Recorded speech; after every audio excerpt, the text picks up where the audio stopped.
সেই গেছ কি কৰোঁ আশা কৰোঁ যে সকলোৱে ভাল স্বাগতম জনাইছোঁ মোৰ চেনেললৈ আপোনালোকক। আজি আপোনালোকৰ ওচৰত যে ভিডিঅ'টো লৈ আহিছোঁ, ভিডিঅ'টো কোনো দোকানখনৰ মোক কোনো ভিডিঅ' প্ৰমোশ্যন কৰিবলৈ যোৱা নাই আৰু কোনো আপোনাৰ নতুন প্লেচ দেখুৱাবলৈ যোৱা নাই, কোনো কমেডি ভিডিঅ' দিবলৈ যোৱা নাই। তাৰমানে ইয়াৰ ওচৰৰে এজন দাদা আছে, দাদাজনক হেল্প কৰিছোঁ। আৰু হেল্প কিহৰ কাৰণে কৰিছোঁ মানে মানুহে যদি মানুহক হেল্প নকৰে কোনে কৰিব। এনেকুৱা এটা পৰিস্থিতি মোৰ আহিছিলে, যিহেতু বহুত মানুহে হেল্প কৰিলে আৰু পৰাপক্ষত মই নামবোৰ নকওঁ বাৰু, বহুত মানুহে হেল্প কৰিলে, মোৰ গাঁৱৰ মানুহে বহুত হেল্প মোক কৰিলে। এতিয়া মই এটা কথা ক'বলৈ বিচাৰিছোঁ আপোনালোকে ভিডিঅ'টো শ্বেয়াৰ কৰক। যদি আপোনালোকে একো হেল্প কৰিব নোৱাৰে আৰু কোনো ধৰা নিয়ম নাই যে আপোনালোকে স্কেনাৰখন লগাই দিছোঁ ছাইডত, চব আপোনালোকে যি পাৰে আপোনালোকৰ ক্ষমতা যিটো হয় কিবা এটা হ'লেও শ্বেয়াৰ কৰক। শ্বেয়াৰ কৰি পিনি আপোনালোকে ভিডিঅ'টো শ্বেয়াৰ কৰক। শ্বেয়াৰ কৰি যিটো পাৰে আপোনালোকে স্কেনত যি হয় স্কেনাৰ লগাই দিছোঁ, স্কেনাৰত আপোনালোকে যিটো পাৰে পইচাটো কিবা এটা ডনেশ্যন দিয়ক। যে আপোনালোকে যিটো পইচা দিব সেইটো পৰা আপোনালোকে বহুত মানে দাদাজনৰ মানে যিটো ট্ৰিটমেণ্ট কৰিব ন, ট্ৰিটমেণ্ট কৰোঁতে বহুত হেল্প হ'ব। আৰু কোনো ধৰা মানুহৰ নিয়ম নাই যে 10 টকাই দিব লাগিব বা 100 টকাই দিব লাগিব, কোনো কথা নাই। এতিয়া মই দাদাজনৰ ওচৰলৈ আহি আছোঁ আৰু দাদাজনৰ ঘৰটো মই দেখুৱাম প্ৰথমে গৈ। এতিয়া দাদাজনৰ পোনপ্ৰথমে ঘৰটো পাইছোঁহি। দাদাজনৰ ঘৰৰ কথা পাতিম আৰু তেওঁলোকৰ ঘৰৰ পৰিয়ালৰ মানুহৰ পৰা জানিম কেনেকুৱা কি হৈছে। তেনে ব'লক ঘৰৰ ভিতৰলৈ সোমাই দিম। এতিয়া পোনপ্ৰথমে দাদা যিটো মই ভাইটিটো মই দাদা বুলি কৈছিলোঁ, কিন্তু মই মানুহজনক দেখা নাইতো। যিজন ল'ৰা এতিয়া মোতকৈ মানে বয়সত বহুত সৰু ল'ৰা, বহুতেই সৰু ল'ৰা।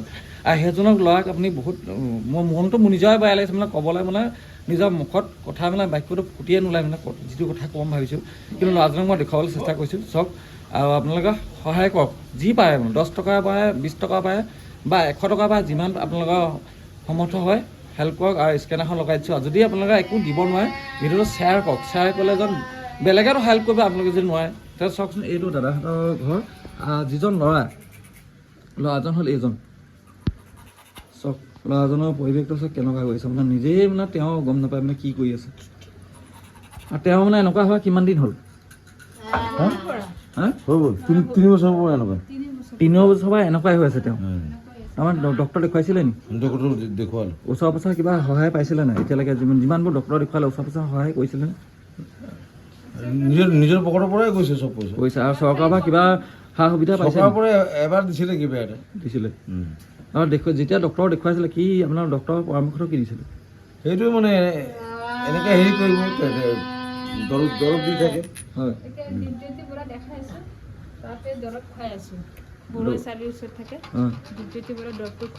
এতিয়া ডক্টৰে কি বুলি কৈছে? ডক্টৰে মানে খালি দৰৱটো দিলে খালি শুই থাকে 3-4 ঘণ্টা। তাৰমানে আপোনালোকক ডক্টৰে দেখুৱাই কৈছে নে বোলে আমুক জেগালৈ লৈ যাব, কিবা জেগাৰ নাম কৈছে নে?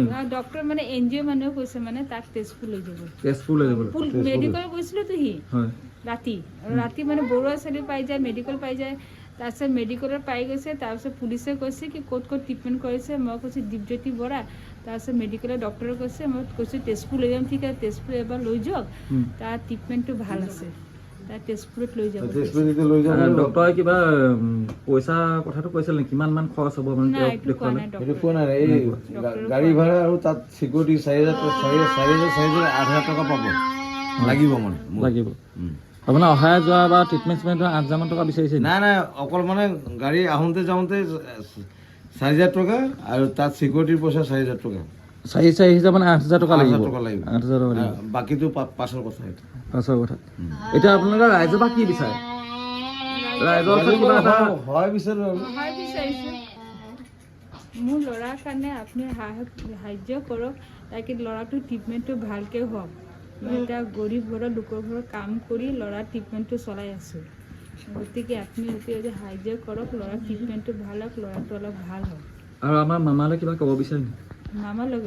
মামালৈ ক'বলৈ বিচাৰিছোঁ আপোনাৰ মোৰ ল'ৰাটো ট্ৰিটমেণ্ট কৰিব অলপ সাহায্য কৰক। আৰু ল'ৰাটোৰ পৰিৱেশটো হৈছে কেনেকুৱা মানে হেৰি, তেওঁ মানে একদম নিজে গম নাপায় মানে ক'ত কি কৰে, আৰু তেওঁ ওলাই গুচি যায় হয়নে? ওলাই গুচি যায়, ৰাস্তা পাৰত যায়, মেডিকেলত পাই যায়, বৰৰী চাৰি পাই যায়, মানুহ ঘৰত গৈ বস্তু পেলায়, চব মানুহ অশান্তি পাই গৈছে, চব মানুহ ঘৰত গৈ বস্তু পেলায়। এতিয়া এই যি ল'ৰাটোৰ ভাগৰ মাক, আপুনি মাক হয়? মাকে যিটো কৈছে কথাষাৰ আপোনালোকে নিশ্চয় শুনি পালে। আৰু এই মাকৰ যিটো আপোনালোকৰ নিশ্চয় বেংকৰ একাউণ্ট আছে? বেংকৰ একাউণ্ট আছে। আৰু গুগল পে অনলাইন কিবা চলাই নি? মই নচলাওঁ, ল'ৰাটো বেয়া কৰি দিম, পেচাব কৰি দিম।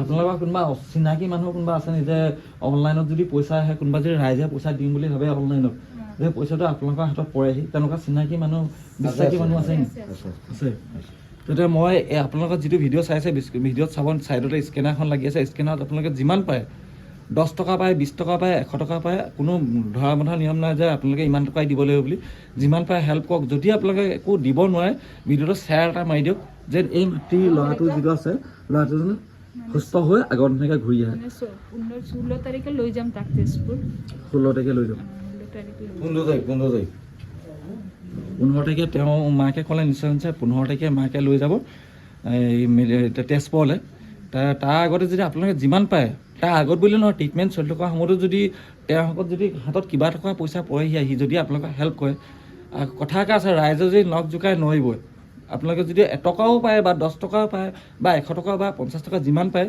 যদি স্কেনাৰত আপোনালোকে স্কেন কৰি দিয়ে এই মাকজনীৰ কাৰণে নিজৰ ল'ৰাটো সুস্থ কৰিবলৈ বহুত সকাহ পাব তাকে এই কৈ মোৰ ভিডিঅ'টো ইমানটা সমাপ্ত মাৰিছোঁ নেক্সট এটা ভিডিঅ'ত আকৌ লগ পাম আজিলৈ ধন্যবাদ